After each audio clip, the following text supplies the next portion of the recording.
কাপড় মিশ্রিত শুনে ঘুরান অবস্থায় কাপড় মিশ্রিত রুটির শুনতে তারা মাস খাওয়ানো হয়েছিল এবং ওই ছোট্ট সন্ন্যদের ভিতরে সব দিককে ছেড়ে দিয়ে সাইকুল হিন্দকে দংশন করানো হতো তার ভিতরে সাইকুল হিন্দকে একাই করা হয়েছিল তুমি একটাই কথা স্বীকার করলো সেই তিন খ্রিস্টাব্দে আমরা অংশগ্রহণ করিনি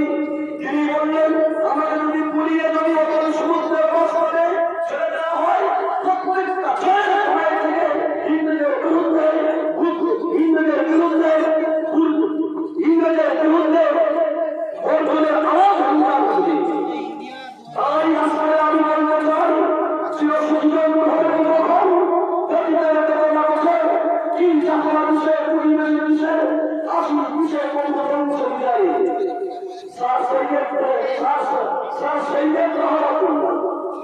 এবং